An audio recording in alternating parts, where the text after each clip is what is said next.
से जोहार। और अभी हम लोग ओबीसी छात्र अधिकार संघर्ष समिति के बैनर तले मैं संजय कुमार, हमारे छोटे भाई अमनजीत मेहता, अभिषेक कुमार और सतीश केसरी, मदन साहू बड़े भैया, फिर हमारे बीच शिवम केसरी जी हैं।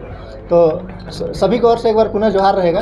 हम लोग आज ओबीसी छात्रों को स्कॉलरशिप नहीं मिला है, इस मुद्दे पर हम लोग यहाँ पर बात कर रहे हैं। इस झारखंड प्रदेश में जो भी अन्य वर्ग के जो भी छात्र छात्राएं थे, चाहे हैं अभी पढ़ाई कर रहे हैं, उनको कुछ लोगों को बाकी लोगों को स्कॉलरशिप मिल गया है, लेकिन एक भी ओबीसी छात्र को अभी तक छात्रवृत्ति नहीं मिला है, जो कि एक बहुत ही गंभीर विषय है। और इस राज्य के जो भी पदाधिकारी हैं, चाहे जो भी पद में बैठे हुए हैं, उन लोगों को पता होना चाहिए कि जो ओबीसी हैं वो पिछड़े जाति से आते हैं। वे आर्थिक रूप से, राजनीतिक रूप से, चाहे सामाजिक रूप से वो पिछड़े हुए हैं। वो काफ़ी गांव देहात से लोग किसी तरह पढ़ाई लिखाई एक मन में अपना सपना लेकर आते हैं कि हम पढ़ाई लिखाई करेंगे तो कुछ बेहतर कर पाएंगे, लेकिन 2 सालों से 2023-24 और 2024-25 का स्कॉलरशिप लंबित है, जो कि काफ़ी दुखदायी बात है। तो सरकार से हम लोग अभिलंब स्कॉलरशिप देने का आग्रह करते हैं। साथ ही साथ जो भी कल्याण विभाग के जो मंत्री है हमारे चमरा लिंडा जी, माननीय चमरा लिंडा, तो दादा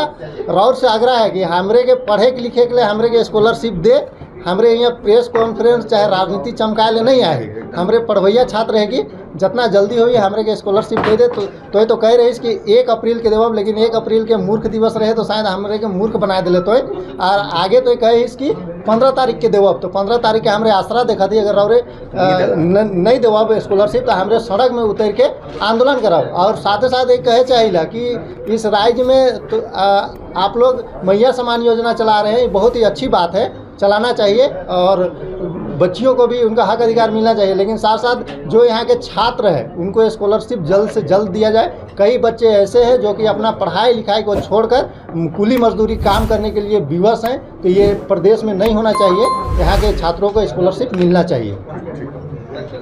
कि केंद्र पैसा नहीं दे रहा है और केंद्र का कहना है कि जितना आवंटित होना था उतना कर दिया गया है। राज्य सरकार अपने मनमाने तरीके से अगर छात्रवृत्ति का पैसा बढ़ाती है तो हम उसको नहीं देंगे। तो राज्य सरकार से हमारा यही कहना है कि आप अगर समर्थ हैं, और आपने घोषणा भी ये की है कि हम समर्थ हैं देने के लिए, और जो भी जितना भी अंश हमें देना पड़े हम राज्य के ट्रेजरी से इसको दे दिया जाएगा।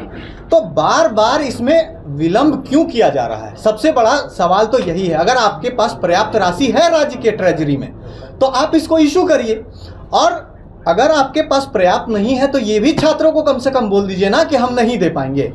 ये भी तो बोलना पड़ेगा ना। बार बार टाल मटोल चल रहा है।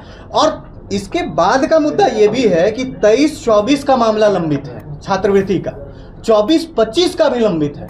और इस राज्य सरकार की बेशर्मी को तो देखिए कि 26 का छात्रवृत्ति का फॉर्म भरवाना शुरू कर दिया। आपने ऑलरेडी 2 मुद्दों को क्लियर नहीं किया है।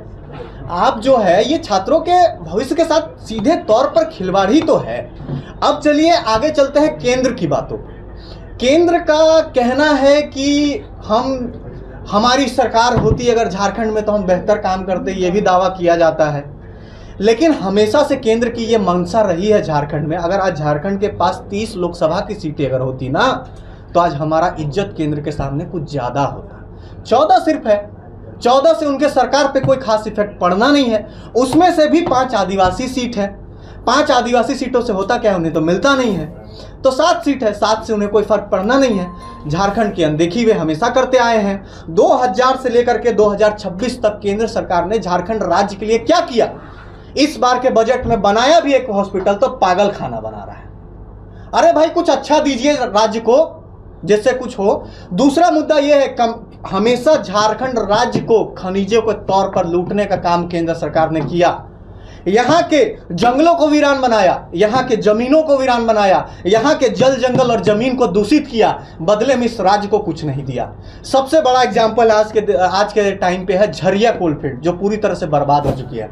दूसरा देखिए यूरेनियम कोलफील्ड, यूरेनियम का जो है जादूगोड़ा में आज वहां बच्चे जन्म लेते ही विकलांग हो रहे हैं। इस राज्य को मिला क्या है? हमेशा राज्य से भी धोखा मिला है, राज्य के शासकों से भी, और केंद्र के भी शासकों से हमेशा धोखा मिला है। इस राज्य में ओबीसी छात्रों को स्कॉलरशिप से वंचित कर देना सबसे बड़ा मुद्दा तो यही है कि इस राज्य में ना तो केंद्र की कोई दिलचस्पी है, ना यहाँ के शासकों की कोई दिलचस्पी है कि यहाँ छात्रों का भविष्य आधार में लटका हुआ है। इसके बाद बताते हैं, खराब प्रशासनिक पहल का एक नतीजा है जो आज ओबीसी छात्रों का स्कॉलरशिप पूरी तरह से वंचित है। कह सकते हैं, देखिए आईएएस अधिकारी किससे नियुक्त होता है? केंद्र सरकार से नियुक्त होता है। राज्य में डिप्यूट किए जाते हैं कि राज्य और केंद्र पे समन्वय बना करके आगे काम करना। आज हमारा प्रशासनिक अधिकारी क्या कर रहे हैं? सिर्फ और सिर्फ जो है क्या कर रहे हैं? झारखंड को लूट रहे हैं, अंदर ही अंदर इसे खोखला कर रहे हैं, इसे खत्म कर रहे हैं, ना कि इस राज्य के विकास में कोई अपना योगदान दे रहे हैं। मैं सबकी बात तो नहीं करता, कुछ इस राज्य में ऐसे भी अफसर हैं जिनको मैं पर्सनली जानता हूं जो इस राज्य के शुभचिंतक हैं। इसके बाद है सरकार चलाने में विफलता। सबसे बड़ा मुद्दा यही है। हमारे राज्य के मुख्यमंत्री, माननीय मुख्यमंत्री जी, झारखंड तो आपसे संभाल नहीं रहा है। 2-3 मुद्दे जो बड़े बड़े हैं इस राज्य में लंबित चल रहे हैं, जिसमें से एक सबसे बड़ा मुद्दा है स्थानीयता का मुद्दा है, दूसरा मुद्दा है सरना धर्म कोड का मुद्दा है, और तीसरा सबसे बड़ा इस राज्य में मुद्दा जो है ये है स्कॉलरशिप का मुद्दा, है ना। ये तीनों लंबित हैं। आप अपने राज्य को छोड़ करके जो है असम में चुनाव लड़ने का व्याख्या कर रहे हैं, ये कैसा है? नेक्स्ट इसके बाद है, अब देखिए किसी भी राज्य में छात्रों का प्रतिनिधित्व कौन करता है? उस राज्य के छात्र के नेता। हमारे यूनिवर्सिटीज में 7 सालों से चुनाव लंबित है, 7 सालों से छात्र नेताओं का चुनाव ही नहीं हुआ है।